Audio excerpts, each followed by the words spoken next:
하나님께서 오늘 우리 교회에 주신 말씀은 에베소서 4장 1에서 6절까지, 에베소서 4장 1절에서 6절까지 말씀입니다. 제가 읽겠습니다. 그러므로 주 안에서 갇힌 내가 너희를 권하노니 너희가 부르심을 받은 일에 합당하게 행하여 모든 겸손과 온유로 하고 오래 참음으로 사랑 가운데서 서로 용납하고 평안을 매는 줄로 성령이 하나 되게 하신 것을 힘써 지키라. 몸이 하나요 성령도 한 분이시니 이와 같이 너희가 부르심의 한 소망 안에서 부르심을 받았느니라.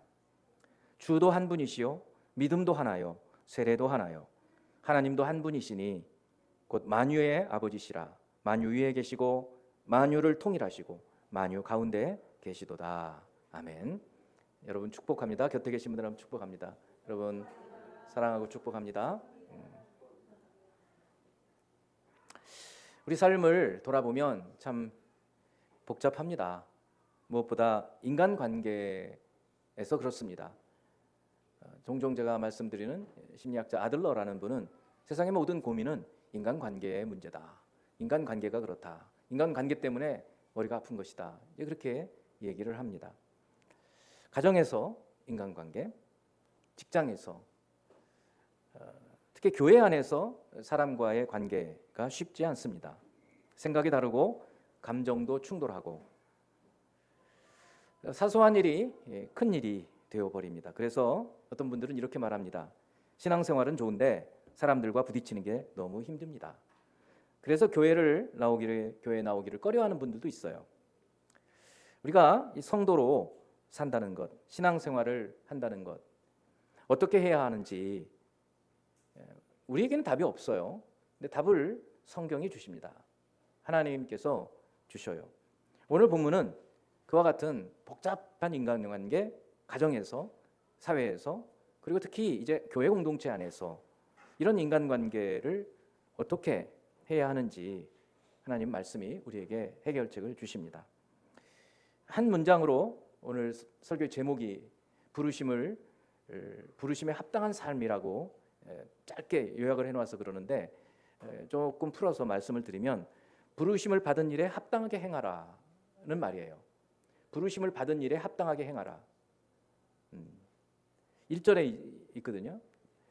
너희가 부르심을 받은 일에 합당하게 행하여 라고 얘기했어요. 부르심을 받은 일에 합당하게 행하라. 짧게 한 문장이어서 그런데 이걸 조금 풀어서 말씀을 드리자면 부르심을 받은 일에 합당하게 행하여 하나됨을 힘써 지키라. 그런 뜻이에요. 하나됨을 힘써 지키라까지 쓰면 너무 길어서 그냥 짧게 부르심에 합당한 삶, 부르심에 합당하게 행하라. 이렇게 오늘 이 제목을 먼저 잘 기억을 해두실 필요가 있습니다. 그러면 당장 부르심이 뭐지? 이 질문이 이제 생겨나잖아요. 잘 모르겠잖아요. 또 합당하게 한다는 게 뭐지? 무엇을 합당하게 해라는 거지? 이런 여러 이제 질문들이 떠올라요. 이제 이런 것들은 오늘 말씀을 여러분들이 들으면서 하나씩 해결이 될 것입니다. 오늘 이 에베소서 4장 1에서 6절 이 본문을 풀이하는 데에도 좀 배경이 필요합니다. 우리는 그동안 복음서를 통해서 구약에서 간절히 기다리던 메시아가 오셔서 하나님이 어떤 분이신지를 육체로 보여주셨어요. 예수님은 걸어다니시는 하나님이었습니다.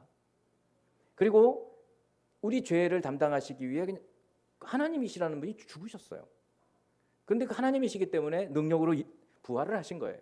그래서 우리는 복음서를 통해서 그것을 알았어요. 그리고 사도행전에서는 그 복음이 예루살렘에서 시작해서 유대, 사마리아 그리고 모든 이방으로 퍼져나가서 교회가 곳곳에 세워지는 이야기를 읽었어요. 그리고 로마서 이후 서신서는 이렇게 곳곳에 세워진 교회들에게 성령이 주시는 말씀입니다. 그래서 에베소서는 사도 바울이 쓰지만 우리는 성령이 사도 바울을 감동해서 그에게 에베소 교회와 또 그리스도 안에 있는 신실한 자들에게 1장 1절 에베소서 1장 1절이 그렇게 되어 있거든요. 수신자가 에베소 교회와 그리스도 안에서 신실한 모든 자들에게 주는 말씀이기 때문에 우리에게도 주시는 말씀이고 우리 교회에도 주시는 말씀으로 우리는 받을 수 있는 것입니다. 그래서 에베소서는 일단 그런 말씀이에요. 에베소서는 6장으로 되어 있는데 1장에서 3장까지는 하나님 성부께서 성자 예수 그리스도 안에서 우리를 은혜로 구원하시고 교회로 모이게 하신 것에 대한 말씀이에요. 성부 하나님께서 성자 예수 그리스도를 통하여 구원하신 백성들을 교회로 모이게 하셨다는 거예요. 여러분, 교회는 건물이 아니고 하나님의 구원받은 부르심을 받은 자들의 모임이라는 사실을 잘 알고 계시죠. 1에서 3장은 바로 그런 교리적인 얘기를 합니다. 그리고 오늘 본문이 시작되는 4장 1절부터 6장까지는 그 구원받은 하나님의 백성들이 교회 안에서 어떻게 살아야 하는지 삶의 문제, 적용에 대한 문제를 말씀해 주고 있습니다. 자, 이제 그리고 오늘 본문은 그 처음 적용점의 첫 부분 4장 1에서 6절 말씀이에요. 그리고 맨 처음에 우리에게 주신 말씀은 너희가 부르심을 받은 그 부르심에 합당하게 행하라 라는 말씀으로 주시는 거예요. 자, 이제 첫 번째 부르심에 합당하게 살라는 것입니다. 제목을 먼저 같이 한번 읽어봅니다. 시작. 부르심에 합당하게 살라. 구약의 성도들은 이스라엘 백성들이잖아요. 근데 그 이스라엘 백성들이 이스라엘이라고 하는 공동체를 떠나면 죽습니다. 이스라엘 공동체를 떠나면 이스라엘 하나님의 구원받은 백성의 정체성을 갖지를 못해요. 혼자서 신앙생활을 못하잖아요. 어디 가서 예배를 드릴 수 있겠어요? 어디 가서 구약에 성전이 없는데 거기 가서 죄사함을 받고 화목하게 화목제를 같이 나누어 먹으면서 살겠어요? 못해요. 마찬가지로 신약의 성도들은 교회 안에서 구원을 이루어 갑니다. 신약의 성도들, 구약의 백성들은 출애굽하면서 이미 하나님의 백성이 되었어요. 그리고 율법을 주셔서 그 율법을 따라서 살아가게 하셨어요. 신약의 백성들은 예수 그리스도를 믿으면서 하나님의 자녀가 돼요. 그걸로 끝이 아니라 그 하나님의 자녀가 된 사람들이 교회 안에서 성도로 구원을 이루어 가는 거예요. 완성해 가는 겁니다. 출애굽한 백성들이 완성되지 않았어요. 그들은 어중이 떠중이었습니다. 그야말로 군중이었어요. 그러다가 시내산에서 1년 동안 있으면서 군대로 정예화되는 거예요. 어떻게 죄사함을 받고 12지파로 구성이 되고 각 지파별로 1000부장, 100부장, 50부장, 10부장 쫙 체계가 이루어지고 그리고 이제 행진을 하는 겁니다. 신약의 성도들도 그래요. 우리가 어떻게 어떤 과정을 거쳐서 예수를 믿게 됐어요. 근데 그 사람이 혼자 따로 있다? 그러면 하나님 백성으로 역할을 못해요. 교회에 들어와야 돼요. 교회 밖에 나가면 말라서 죽는 겁니다.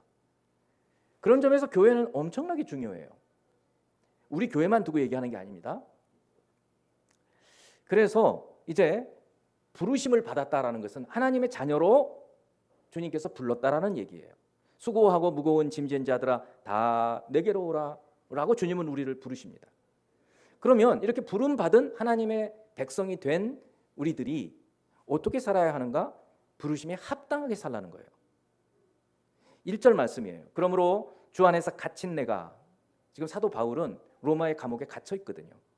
옥중서신입니다. 에베소서, 빌립보서, 골로새서, 빌레몬서는 다 옥중서신이에요. 그래서 지금 갇혀 있다. 갇혀서 편지를 써서 보내는 거예요. 성령의 감동으로 갇힌 내가 너희를 권하노니, 권한다라는 말은 강력하게 강권한다는 얘기예요. 영어 표현으로 urge라는 말이 있어요. 이렇게 밀어붙인다는 말이에요. 지난주에도 강권한다. 그리스도의 사랑이 우리를 강권하는도다. 그 강권하는 거예요. 우리에게 명령같이 말하는 거예요. 강권 권하노니 너희가 부르심을 받은 일에 합당하게 행하라. 그럼 일단 부르심이 무엇인지는 아까 말씀드렸죠. 하나님께서 우리를 그리스도 안에서 하나님 자녀가 되게 하신 것이 부르심이에요. 콜링이라고 해요. 그러면 부르심을 받은 일은 뭐냐? 그렇게 부르심을 우리를 부르신 주님께서, 하나님께서 그냥 거기서 끝이 아니라 이제는 그리스도인으로 성장하고 성숙하게 만들어 가시는 거예요. 그 일을 말하는 거예요. 그런데 그 일에서 합당한 삶을 살아야 되는 거예요. 맞는, 거기에 적합한, 적절한, 합당한 삶을 사는 거예요. 이 굉장히 중요한 일이에요. 그래서 나는 그리스도인으로 합당한 일을 하고 있는가? 합당하게 살고 있는가 늘 돌아봐야 돼요. 우리가 예수 그리스도의 부르심을 받아서 지금 다 각각 여러분들은 우리는 다 응답을 했어요. 나에게 오라, 나를 따르라, 예 하고 따라왔어요. 그래서 우리는 한 자리에 모여서 예배하고 또 성경을 공부하고 또 섬기고 봉사하고 있어요. 이미 우리는 그 가운데 들어와 있습니다. 그런데 성령은 여기에서 그치지 말고 합당하게 행하라고 얘기를 하는 거예요. 그 부르심에 합당한 일을 행하라. 부르심 받은 일에 합당하게 행하라. 이제 이 합당한 삶이 뭘까? 궁금해지죠. 그것을 2절과 3절이 말해주고 있어요. 성경은 내가 해석하는 게 아니라 성경은 성경이 해석해줘요. 늘 잘 보면 성경 속에 답이 있는 거예요. 그래서 두 번째는 합당한 삶은 내적 성품으로 시작된다는 거예요. 이것도 한번 같이 읽어봅니다. 합당한 삶은 내적 성품으로 시작된다. 바깥으로 예수 믿고 나서 바깥으로 막 뭐를 하고 그러는 것이 아니고 우리 내면의 성품을 성령께서는 우리가 합당한 삶이라는 게 뭐냐? 그리스도인의 합당한 삶, 부르심의 합당한 삶이라는 것은 외면적인 것이 아니라 내적인 성품이라는 거예요. 근데 이것은 하루아침에 되질 않아요. 시간이 걸립니다. 우리가 이것을 좀 망각해요. 그래서 예수 믿고 한 1년, 2년 지났는데도 왜 나는 이 모양일까? 자꾸 그런 생각이 드는 거예요. 왜냐하면 이 합당한 삶으로 살게 되는 데에는 시간이 걸려요. 이만한 아이들이 커가는 데에도 시간이 걸려요. 잡아 늘릴 수가 없어요. 이거는 굉장히 중요한 거예요. 근데 이 생각을 반드시 해야 합니다. 자, 그런데 그런 합당한 삶이 뭐냐는 것을 2절에서 이렇게 해요. 모든 겸손과 온유로 하고 오래 참음으로 사랑 가운데서 용납하고 이 네 가지 성품을 보여주고 있는 거예요. 첫 번째는 겸손인데 그냥 겸손이 아니라 모든 겸손이라고 얘기해요. 온유를 얘기하고 있고 오래 참음을 말하고 그리고 용납하는데 사랑 가운데서 용납하라고 얘기해요. 이것을 이제 부르심을 받은 하나님 자녀가 된 예수 믿은 하나님의 자녀들이 늘 생각하면서 여러분의 내적 성품을 성장시켜가고 성숙시켜가야 하는 영역인 거예요. 근데 이거 생각 잘 안 해요. 그러니까 계속 교만해요. 온유하지 않아요. 참지 못해요. 용납이 없어요. 그러면은요, 이런 분들은 신앙 안에서 성숙이 된 분이 아니에요. 합당한 삶을 살지 못하는 거예요. 예수 믿었다고는 얘기하지만 문제만 일으킨다고요. 그러니까 관계가 깨지는 거예요. 가정에서도 깨지고 교회에서도 깨지고 바깥에서도 깨지고 이제 성령께서 교회에 주시는 이 말씀을 듣고 우리가 부르심을 받은 일에 합당하게 행하는데 뭐냐? 첫째, 내적 성품이다. 그중에 겸손이라는 거예요. 근데 모든 겸손이에요. 이 겸손은 우리는 늘 이것도 잘못 이해를 해요. 사람 앞에서 약간 비굴하라는 얘기인가? 난 부자인데 부자 아닌 척 하라는 얘기인가? 난 힘이 센데 힘이 안 센 척 하라는 그게 아니에요. 겸손은 하나님 앞에서의 우리의 모습이에요. 이걸 먼저 생각해야 해요. 전능하신 하나님 앞에서 우리는 개미 정도 될 거예요. 그냥 밟으면 찌부러들어요. 전능하신 하나님의 능력, 전지하신 하나님의 지혜, 온전하신 하나님의 성품 앞에서 우리는 너무 작은 거예요. 너무 작아요. 그때 느끼는 마음, 그게 겸손이에요. 근데 그 하나님 관계에서만 겸손하면 안 되고 그것이 이제 인간 관계 속에서도 겸손해져야 돼요. 나보다 남을 낮게 여기라고 얘기해요. 나보다 남을 낮게 여기라가 아니라 낮게, 더 나았게. 근데 어떤 분들 낮게 여기래. 막 밟아요. 겸손이 아니에요. 예수 믿어도 그분들은 합당한 삶을 사는 게 아니에요. 우리 오늘 하루가 가기 전에 교회 안에서부터 한 가지 마음으로든 뭐든 겸손한 실천을 한번 해보세요. 어떻게 해서 겸손할 수 있는가? 다른 사람을 나보다 낮게 어떻게 낮지? 저 사람이 나이도 어리고 배운 것도 적고 힘도 약하고. 잘 들여다보면 나보다 나은 부분이 있어요. 그거를 못 볼 뿐이에요. 그거를 볼 수 있어요. 관찰을 하세요. 어린 아이들에게도 나보다 나은 점이 있어요. 그래서 모든 겸손, 이것이 우리 안에 장착이 되어야 돼요. 그것이 합당한 삶이라고요. 하나님 우리를 구원 부르셨는데 그 부르심에 합당한 삶이 일단 겸손. 온유라는 말씀이 있어요. 온유는 굉장히 좀 어렵게 느껴지는데 온유는 연약함이 아니에요. 힘이 있는데 그 힘을 절제한 부드러움이에요. 좀 어렵죠? 비유를 들어볼게요. 배가 있어요. 여러분 어디 인천 앞바다에서 어디 영종도 뭐 이런데 이렇게 요즘에는 다 이제 연육교가 되어 있지만 이 배를 타고 어디 간단한 데 가보면 작은 배들에게는 배 앞뒷면 옆에 뭐가 붙어 있어요. 타이어가 붙어 있어요. 왜냐하면 배가 저반을 딱 할 때 이게 시멘트하고 배하고 탁 부딪히면 깨져버려요. 그래서 거기다 타이어를 붙여 놓는다고요. 쿠션이에요, 쿠션. 그래서 온유라는 것은 힘이 있지만 그 힘을 절제한 부드러움을 온유라고 해요. 이 성품은 아까 말씀드렸어요. 우리가 죽을 때까지 이 내적인 성품을 성숙시켜가고 발전시켜 가야 한다고 말씀을 드렸어요. 제가 아내하고 얘기를 하다가 어떨 때 갑자기 저한테 왜 화를 내냐고 얘기를 해요. 근데 나는 화를 안 냈거든요. 아니 진짜예요. 화를 안 냈는데 화를 냈다고 하는 거예요.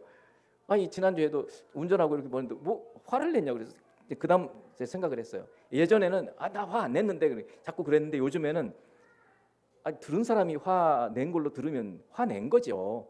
이렇게 생각을 하기 시작을 하고 내가 온유하지 못하는구나. 그러니까 본능적으로 어떤 일이 있어요? 그냥 큰 소리로 말을 하니까 듣기에는 왜 화를 내느냐. 온유하지 않은 거예요.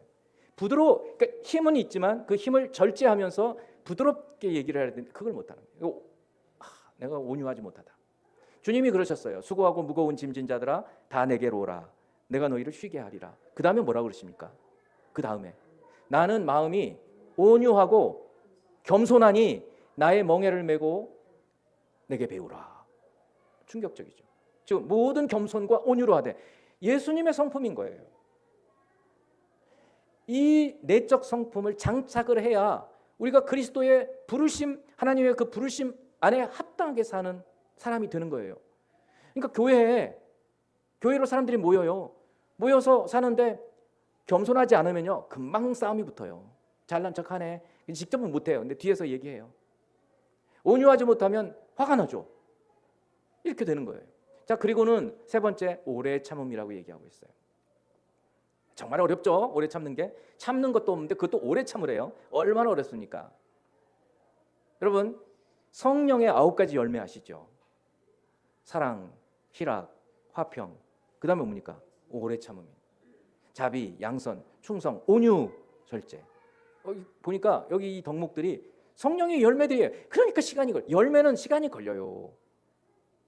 그러니까 우리가 10년 예수 믿고 나는 얼마큼 됐어.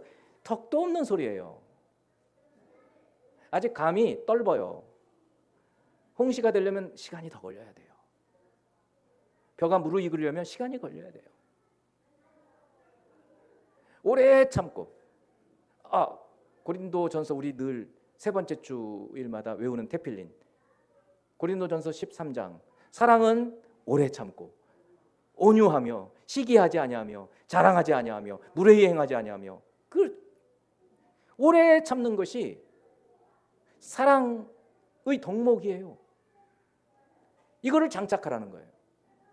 아이고 너무 어렵네. 이제 보니까 예수 믿음으로 구원을 얻은 사람들이 끝이 아니라 그때부터 시작해서 이 합당한 삶을 위한 성품을 개발해내는 거예요. 성숙시켜 가는 거예요. 겸손, 늘 겸손해지려고 하고 그리고 온유, 힘이 있어요. 그러나 절제, 오래 참는 거예요. 그리고 네 번째는 사랑 가운데서 용납하라는 거예요. 용납하라는 말은 상대를 있는 그대로 바라보라는 거예요. 이거 어렵습니다. 영어로 제가 표현을 하나 쓰면 영어로 descriptive, prescriptive라는 말이 있어요. descriptive라는 말은 있는 그대로 어떤 것을 기술하는 것을 얘기해요. 어떤 사람의 모습을 그대로 예를 들면 그림을 그려내는 거예요. 글로 쓰는 거예요. 저 사람의 용모, 키가 얼마고 혈색은 어떻고 다 그거를 그대로 그려내는 거예요. 그것을 서술적이라고 얘기를 해요. 근데 프리스크립티브라는 말은 규범적이라는 말이에요. 뭐냐면 이래야 되는데 저래야 하는데 우리는 늘 그렇게 생각해요. 여러분 인간관계에서 그렇지 않아요? 저 사람 왜 저렇게 해? 저렇게 해야 하는데. 그러니까 부딪히는 거예요. 사람을요 있는 모습 그대로 받아주시라고요. 왜요? 우리 하나님께서 우리를 이 모습 이대로 받으셨거든요. 오래 참으셨거든요. 그리고 있는 모습 그대로 우리를 받아서 예수 그리스도의 피로 우리를 구원하셨거든요. 그런데 우리 곁에 있는 어느 집사님 용납을 못해요. 용납을 못해요. 그래서 용납하라고 얘기하는 거예요. 근데 그 용납은 사랑이 있어야 되거든요. 그래서 사랑 가운데서 용납하라고 얘기해요. 네 가지를 일단 얘기했어요. 이 네 가지만 있는 건 아닙니다. 우리가 합당하게 산다는 거 여러 가지 더 있지만 오늘 지금 사도 바울이 성령으로 에베소와 그리고 그리스도 안에 있는 신실한 자들에게 교회 안에서 우리가 어떻게 살아야 하는지, 하나님의 부르심 받은 일에 합당하게 행하는 삶을 위해서 네 가지: 모든 겸손, 온유, 오래 참음, 그리고 용납. 여러분 이번 주간에 다른 것보다도 이 네 가지를 늘 좀 생각해 보세요. 그리고 잘 안 되면 나는 안 돼 이러지 마시고 주여 하고 부르시라는 거예요. 이게 기도 제목인 거예요. 주여, 저 잘 못 참습니다. 어떤 분들은 그래요. 버럭 소리를 지르고 못 참는 것을 가지고 난 원래 그래. 예수 믿는 태도가 안 된 거예요. 여러분 죄인인데 저 원래 그래요. 나 구원하지 마세요. 이러십니까? 그러지 않잖아요. 예수님은 우리를 피로 값주고 사셔서 그 다음에는 우리를 고치시는 거예요. 회복시키신다고요. 찌그러진 우리를 하나님의 형상으로 다시 회복시키시는 거예요. 근데 안 돼. 나는 안 펴질 거야. 이러면 되겠어요? 그냥 따라가는 거예요. 따라가시면 돼요. 주님이 하시는 대로 따라가세요. 이것이 우리 안에 내적 성품을 이루어가는 거예요. 이 부분은 다음 주에 설교에서 더 본격적으로 말씀을 드릴 거예요. 내가 잘 안 돼요. 내가 어떻게 겸손해요. 내가 어떻게 온유해요. 내가 어떻게 오래 참아요. 난 못한다고요. 그렇게. 그리고 용납 못하겠어요. 도대체. 이것을 위해서 기도하는 거예요. 그러면 조금씩 우리가 성숙해져 가기 시작해요. 놀라운 일이에요. 그리고 이제 마지막으로는 이렇게 합당한 삶을 살게 되면 어떤 일이 벌어지냐면 교회의 하나됨을 지킬 수가 있어요. 이거는 조금 이해가 필요해요. 한번 이것도 제목 읽어보죠. 합당한 삶이 교회의 하나됨을 지킨다. 3절 말씀을 봅니다. 평안에 매는 줄로 성령이 하나 되게 하신 것을 힘써 지키라. 하나 되게 하신 것을 힘써 지키라. 성령이 교회를 하나 되게 하셨대요. 하나 되게 하셨는데 그냥 내버려두면 안 되고 그걸 힘써 지키려고 해야 한다는 거예요. 여러분 예수님께서 요한복음 17장을 보면 겟세마네에서 마지막 대제사장의 기도를 하십니다. 잘 아시죠? 이 기도에는 세 동심원들이 있어요. 첫째는 예수님 당신을 위해서 기도해요. 성부 하나님과 자신에게 주신 영광으로 인해서 감사하고 영생인 곧 유일하신 참 하나님과 그가 보내신 자 예수 그리스도를 아는 것입니다. 이런 말씀을 하시면서 성부와 성자 사이의 교통에 대한 얘기를 해요. 그리고는 두 번째는 20절까지 예수께서 부르시고 가르치신 제자들을 위해서 기도합니다. 제자들을. 그리고 세 번째는 그 제자들을 통해서 아직 이 양의 우리에 들지 않은 다른 성도들, 우리까지 포함되는 거예요. 저희까지.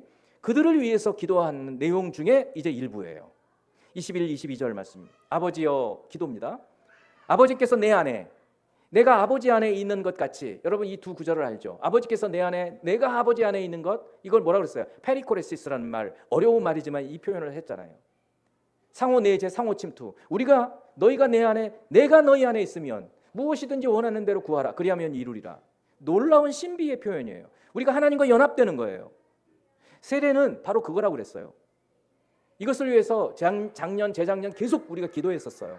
1년 표어를 두고. 주님이 성자께서도 성부와 이렇게 기도하시는 거예요. 아버지께서 내 안에, 내가 아버지 안에 있는 것 같이 그들도 다 하나가 돼요. 여기 그들은 제자들을 인해서 제자 되는 사람들, 우리. 그러니까 교회예요. 우주적 교회. 교회가 하나 되기를 예수께서 십자가 지시기 전에 먼저 기도를 하신 거예요. 예수님의 기도가 응답이 될까요? 안 될까요? 되시는 거죠. 그러니까 이미 모든 교회는 하나가 되는 거예요. 저는 이단을 제외한, 명백한 이단을 제외한, 어떤 분들은 좀 이단이라고 말을 하지만 저는 그렇게 안 봐요. 카톨릭, 그리스 종교, 루터란 처치, 성공회 전부 그리스도 안에서 하나다. 왜? 예수를 주님으로 고백하거든요. 만일에 예수를 주님으로 고백하지 않고 뭐 사람 이름 대가지고 그가 주님이다 그러면 그건 벌써 끝이에요. 아무것도 아니에요. 그런데 예수를 그리스도로 고백하고 이 사도신경을 같이 고백하는 사람들은 하나 된 사람들이에요. 천상교회에서 우리 다 만나요. 그렇게 기도 지금 하고 계시잖아요. 그들도 다 하나가 되어 우리 안에 있게 하사, 성부와 성자 성령 삼위 하나님과 함께 있게 하사, 세상으로 아버지께서 나를 보내신 것을 믿게 하옵소서. 이렇게 예수님이 기도를 통해서 벌써 교회가 하나 되기를 이루어 놓으시는 얘기예요. 여기서 끝이 아니에요. 에베소서 아까 1에서 3장은 성자 예수 그리스도를 통해서 성부 하나님께서 어떻게 이방인과 유대인을 하나 되게 해서 교회의 하나됨을 이루셨는지, 그게 3장까지라 그랬는데 그 안에 있는 2장 15, 16절 말씀이에요. 법 조문으로 된 계명의 율법을 폐하셨으니 이는 이 둘로, 여기 이 둘은 유대인과 이방인이에요. 예수님의 사역은 예수님이 십자가를 지심으로 우리와 하나님 사이가 원수 관계였는데 이 원수 관계를 화목하게 하셨다 그랬어요. 이것만 하신 게 아니라 옆에 있는 이방인, 유대인 이 둘도 벽을 깨버리고 예수님께서 이 둘을 하나 되게 하셨다는 거예요. 이 둘을 자기 안에서, 예수님 안에서 한 세 사람을 지어 화평하게 하시고 또 십자가로 이 둘을 한 몸으로 하나님과 화목하게 하려 하심이라. 그렇잖아요. 이제는 우리 잘 머릿속에 들어오지 않습니까? 그래서 예수님께서 십자가를 지심으로 하나 되게 하셨어요. 모든 성도들이 유대인이든 이방이든 예수 믿으면 하나. 이 우주적 교회라고 얘기해요. 우리는 옆에 있는 다른 교회들을 형제로 알아야 해요. 왜요? 천국에서 다 만나거든요. 뿐만 아니라 고린도전서 12장 13절을 보면 우리가 유대인이나 헬라인이나 종이나 자유인이나 다 한 성령으로 세례를 받아 한 몸이 되었고 그랬어요. 그러니까 성령께서 우리를 하나 되게 하셨다는 거예요. 세례를 받으면서, 성령 세례를 받으면서 오순절 성령 강림이 이루어지면서 모든 성도들에게 불의 혀가 갈라짐처럼 한 성령께서 각각 다른 모습으로 임하게 하셨어요.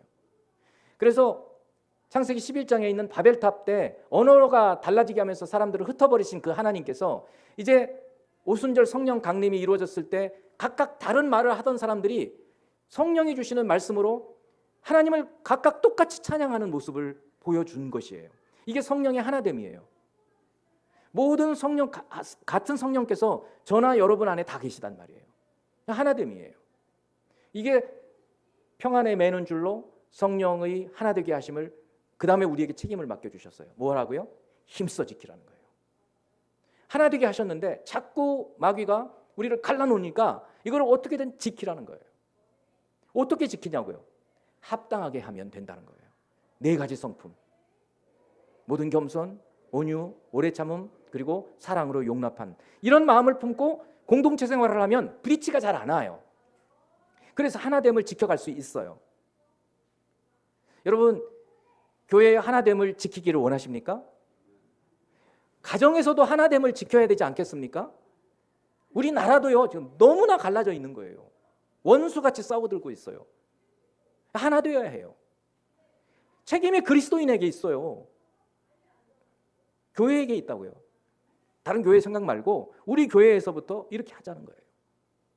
모든 겸손, 온유, 오래 참음, 그리고 용납함.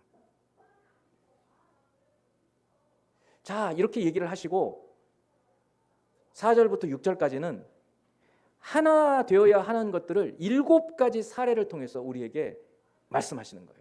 4절부터 몸이 하나요, 성령도 한 분이시니 이와 같이 너희가 부르심의 한 소망 안에서 부르심을 받았느니라. 주도 한 분이시요, 믿음도 하나요, 세례도 하나요, 하나님도 한 분이시다.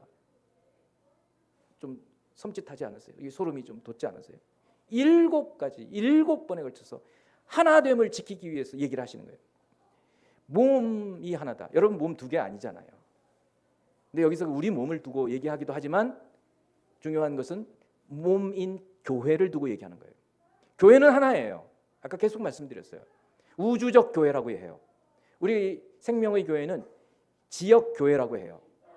local church, 영어로 표현하면 우주적 교회, Catholic Church, 카톨릭 교회가 아니라 소문자로 우주적이라는 뜻이 있어요. 보편적 교회. 교회는 하나예요. 우리는 천국에 가면 다 만난다니까요. 무슨 교회 무슨 교회로 만나는 게 아니고 그냥 다 교회예요. 교회라는 뜻을 알고 계시잖아요. 믿는 사람들의 모임이란 말이에요. 그러니까 모두 예수를 그리스도로, 예수 그리스도의 피로 구속받은 성도들이 하나님 보좌 앞에서 찬양을 부르고 있다고요. 이 계시록의 환상을 보면서 우리는 살아야 해요. 그래서 몸이 하나예요. 둘이 아니에요. 성령도 한 분이세요. 성령이 2분이시나요? 아니에요. 한 분 성령이에요. 또 이렇게 너희가 부르심의 한 소망, 이거는 성부 하나님께서 가지시는 소망이에요. 성부 하나님 한 가지 소망을 갖고 계세요. 뭐냐? 하나님과 원수된 사람들을 예수 믿게 하시고 그 예수 믿은 사람들이 성도가 되어서 계속 신앙생활, 이 성화의 과정을 거쳐서 온전함을 이루어가는, 이게 온전한 구원이거든요. 이 온전함을 이루어가는 데 있어서 4가지 아까 내적인 성품을 얘기했던 거예요. 그렇게 성품을 이루어가다 보면 9가지의 성령의 열매들이 겉으로 드러나 보이는 거예요. 그래서 하나님은 이 소망을, 한 소망을 갖고 계세요. 저 일산 어떤 교회 가면 한소망 교회라고 있어요. 그분이 아마 이 말씀에서 이름을 땄을 거예요. 이 한 가지 소망, 그 하나님의 한 가지 소망, 그 소망을 우리가 이루어 드립시다. 그 목사님은 이렇게 외쳤을지 몰라요. 주도 한 분이시요. 여기서 주는 누구신지 아시죠? 예수 그리스도예요. 예수님이 2분이십니까? 우리가 주님을 둘로 봅니까? 아니에요. 한 분이세요. 그러니 우리는 하나가 되어야 하는 거예요. 나누어지면 안 돼요. 어떻게든 성령의 하나 되게 하신 것을 힘써 지켜야 해요. 어떻게 해요? 4가지 성품을 계속 우리 가운데 장착함으로. 믿음도 하나예요. 예수 믿는 믿음으로 구원받는 그 믿음 하나예요. 세례도 하나예요. 어떤 분들은 침례를 해야 한다고 그러고, 어떤 분들은 우리처럼 세례해야 한다고 그러고, 어떤 분들은 병원에서 세례 받는 사람도 있고, 뭐 각양각색. 그러나 세례는 하나예요. 예수 이름으로, 성삼위 이름으로 세례 받는 거예요. 그리고 마지막에 하나님도 한 분이다. 이건 뭐 말할 필요가 없는 말씀인데, 신명기 6장 4절 말씀 우리가 늘 외우죠. 3주 때 외우시는 말씀이에요. 이스라엘아 들으라, 우리 하나님 여호와는 그다음 뭡니까? 오직 하나이시니 너희는 마음을 다하고 뜻을 다하고 힘을 다하여 내 하나님 여호와를 사랑하라. 그거 있잖아요. 하나님 한 분이신. 근데 그 한 분 하나님이 어떤 분이신지를 말하고 있어요. 먼저 만유의 아버지시라 그랬어요. 만유는 한자 말로 일만 만자에다가 유, 있을 유자예요. 존재하는 모든 것을 말하는 거예요. 그러니까 이 세상의 모든 피조물의 아버지예요. 조물주, 지으신 분, 창조주. 세상의 모든 만물의 창조주이신 한 분 하나님. 하나님이 한 분이신데 우리가 하나 되어야 하는 것이 마땅하다는 거예요. 근데 하나님을 또 더 얘기하고 있어요. 만유 위에 계시고 만유를 통일하시고 만유 가운데 계신다고 얘기를 해요. 영어의 전치사를 써 over, through, in 이런 표현을 써요. 만유 위에서 통치하시는 거예요. 만유를 관통하시는 거예요. 그리고 만유 안에 계신다는 거예요. 이 하나님이 한 분이시다는 거예요. 7가지 하나이신 이 하나님과 구원의 어떤 특징들을 통해서 우리가 하나 되어야 함을 힘써 지키기를 우리에게 강권해 주고 계시는 거예요. 이제 말씀을 맺어볼게요. 그리스도 예수로 인해서 우리를 하나님의 자녀로 불러내셨어요. 출애굽해서 부른 것처럼. 그런데 아직 피덩이에요. 예수 믿기 시작한 피덩이라고요. 우리는 처음에. 그 성장해 가야 돼요. 어떻게 성장해 가는가? 교회 안에서 주님이 이루어 가시는 거예요. 어떻게 이루어 가시는가? 내적 성품을 이루어가게 하시는 거예요. 겸손하게, 온유하게, 그리고 오래 참고 용납하게, 그렇게 해서 그것을 통해서 교회가 하나 되도록 이미 하나 되게 하신 성부와 성자 성령의 역사 가운데에서 우리도 이제는 평안에 매는 줄로 성령이 하나 되게 하심을 힘써 지키라고 우리에게 요청하시는 거예요. 그 네 가지 성품을 장착하면 된다는 거예요. 성도 여러분, 이번 한 주간 이 말씀을 기억하세요. 이 네 성품을 기억하세요. 이 네 성품이 이제 성숙해 가면 가정에서도 화목하게 돼요. 그리고 교회 안에 다툼이 있을 수가 없어요. 그리고 여러분이 속해 있는 어떤 곳에서도 마찬가지입니다. 이 놀라운 진리를 우리 교회 공동체 안에서 서로 격려해 가면서 서로 성장해 가는 저희들이 되기를 주님의 이름으로 축원합니다. 기도하겠습니다.